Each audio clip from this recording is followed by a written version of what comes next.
Apple just made one of the biggest decisions in its history, and almost nobody is talking about it. After more than a decade, Tim Cook is stepping down as CEO, and the person replacing him isn't a billionaire founder, isn't a famous executive, and isn't even someone most people recognize. His name is John Ternus. Apple, the company, has announced that John Ternus will be the company's next chief executive. Tim Cook's stepping down.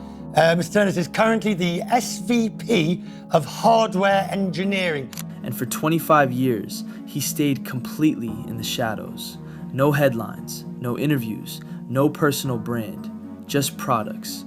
The iPhone in your pocket, the Mac on your desk, even Apple's biggest engineering bets. He had a hand in all of them. So the real question is, why him?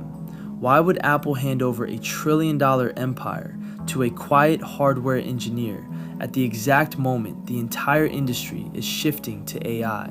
Because this isn't just a leadership change, it's a signal about where Apple is going next and what it's afraid of losing.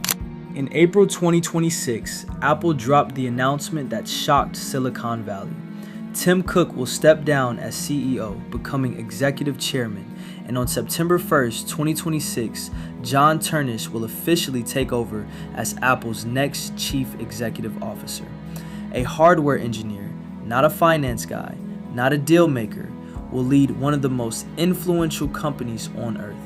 In this video, we'll dive into who John Ternus really is, how he quietly climbed to the top over 25 years, and what his story tells us about the future of Apple in the age of artificial intelligence.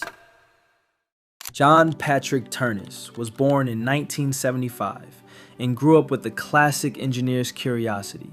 If it moved, he wanted to know why. That curiosity took him to the University of Pennsylvania, where he studied mechanical engineering and applied mechanics, a discipline that blends precise math with hands-on creativity. But Ternus wasn't just a lab kid. He was also a competitive varsity swimmer, an all-time letter winner on Penn's men's swimming and diving team, disciplined, used to 5 a.m. practices, and comfortable pushing himself inside a team chasing one shared goal. His senior engineering project was a glimpse into the kind of leader he would eventually become. For his thesis, Ternus designed the mechanical feeding arm that quadriplegic patients could control using only head movements, a piece of assistive technology built not for flash, but for dignity. Even before Apple, his work carried a quiet belief: great engineering should serve people first. When he graduated in 1997, Ternus didn't sprint to Cupertino or chase a .com IPO. Instead, he spent 4 years as a mechanical engineer at Virtual Research Systems, one of the early companies building head-mounted virtual reality gear long before VR was cool again. There, he worked on bleeding-edge hardware, headsets that had to feel natural on a human body, while packing in optics and electronics that were barely ready for prime time.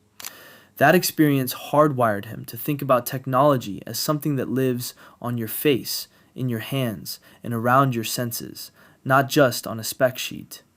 Then, in 2001, the call came: Apple. This was not the Apple of beige boxes. This was Steve Jobs' Apple, freshly reborn with the iMac, on the verge of launching the first iPod and rebuilding itself around a ruthless obsession with design and simplicity.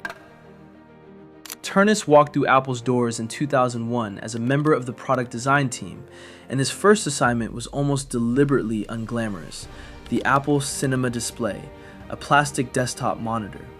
Years later, he would describe that first day at Apple in 2 words: exhilarating and intimidating, admitting he wasn't sure he even belonged in a room full of people who seemed to know so much more than he did.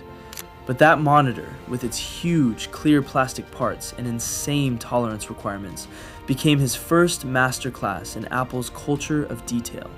It sharpened the way he approached problems and gave him the confidence to ask for help, iterate, and just keep grinding. By 2005, Ternus was leading work on the iMac, quietly joining the teams that would redefine what a personal computer looked like on a desk. In 2013, he became a vice president of hardware engineering, overseeing the iPad and Mac lines, and later he took on AirPods and, eventually, iPhone hardware itself. The products you think of when you think modern Apple hardware, multiple generations of iPad, the entire AirPods family, MacBook Neo, high-end iPhone Pro and Pro Max models, the more affordable iPhone Air, and even Apple Vision Pro, all have Ternus's fingerprints on their hardware engineering. And then came the Silicon Revolution.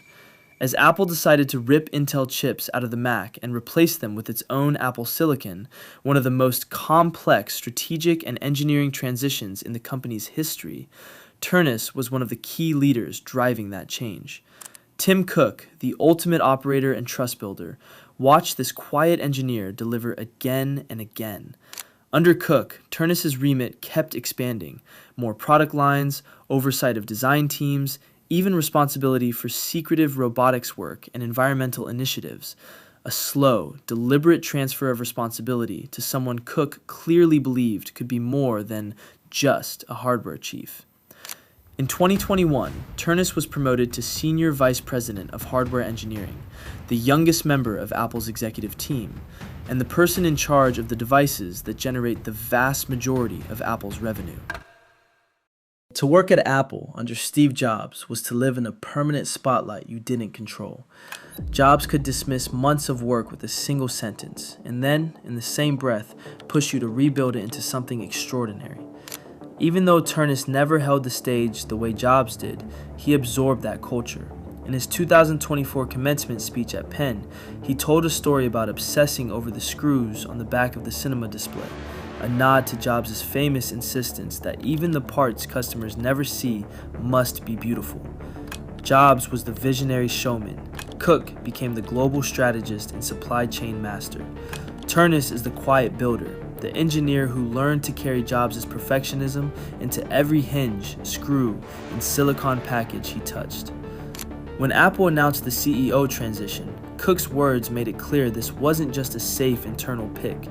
He called Ternus a brilliant engineer and thinker, and said he has the mind of an engineer, the soul of an innovator, and the heart to lead with integrity and with honor, and that he is, without question, the right person to lead Apple into the future. For the first time since Steve Jobs, Apple will be led by someone who was, first and foremost, a product builder. Not a deal maker, not an operations chief, a hardware craftsman turned CEO. For most of his career, John Ternus lived in that strange Apple space between anonymity and ubiquity. His work was everywhere, his name almost nowhere. That started to change as he began fronting more of Apple's launch events, WWDC product segments, new iMac and MacBook Pro reveals, iPad Pro hardware demos, and the unveiling of Apple Vision Pro. The real turning point came in September 2025, when the iPhone 17 lineup, including the iPhone Air, 17 Pro, and 17 Pro Max, went on sale worldwide. It wasn't Tim Cook greeting customers at Apple's flagship moment. It was John Ternus, standing at the doors of Apple's Regent Street store in London, shaking hands and taking selfies in a role that had traditionally belonged to the CEO. Inside Apple and on Wall Street, people took notice. Bloomberg's Mark Gurman had already profiled Ternus as the nice guy heir apparent, describing him as charismatic, well-liked, and trusted by Cook, a product-obsessed leader quietly consolidating responsibility. By early 2026, Gurman and other insiders were openly calling him the clear favorite to succeed Cook. When the announcement finally came in April, it didn't feel like a plot twist. It felt like the third act of a story that had been hiding in plain sight. Now, the quiet engineer inherits a storm. Apple turns 50 as it fights a once-in-a-generation battle on multiple fronts. The AI race, shifting supply chains, and the pressure to keep its hardware magic alive, while services and subscriptions become a bigger piece of the business. On AI, Apple is playing catch-up. Rivals like OpenAI, Google, Microsoft, and Meta dominate the narrative, while Apple's own models, powering its Apple Intelligence features, have been criticized for lagging behind, with some benchmarks showing them trailing year-old competitors. Ternus also has to navigate Apple's deep manufacturing dependence on China at a time of geopolitical tension, even as the company pushes to diversify toward countries like India and Vietnam. He must somehow maintain Apple's legendary hardware quality while threading AI more deeply into every device, service, and experience. The big question hanging over him is simple. Can a hardware engineer outmaneuver software-first rivals in an AI-driven decade? Morgan Stanley analysts say promoting Ternus clearly shows Apple's emphasis on product at the center of the flywheel will remain, a signal that Apple believes its future still starts with the device in your hand, not just the model in the cloud. At around 50 to 51 years old, roughly the age Tim Cook was when he took over from Steve Jobs, John Ternus could shape Apple's path for the next decade or more. Steve Jobs once said that the best CEOs are the ones who love the product more than anything else. John Ternus has spent 25 years living exactly that life. Head down, building, iterating, obsessing over screws and silicon while other people chased headlines. No drama, no personal brand campaign, just products. Now, the spotlight is his. The question Silicon Valley is asking is brutally simple. Can the quiet engineer do what the showman and the strategist did before him? Can he write the third great chapter of Apple's story in an era where AI, not the iPod or the iPhone, defines who leads and who follows? Let me know in the comments, is John Ternus the right person to lead Apple into the AI age? And can Apple ever truly step out of the shadow of Steve Jobs? Or is that shadow the very thing that will keep pushing Ternus and Apple to build what comes next?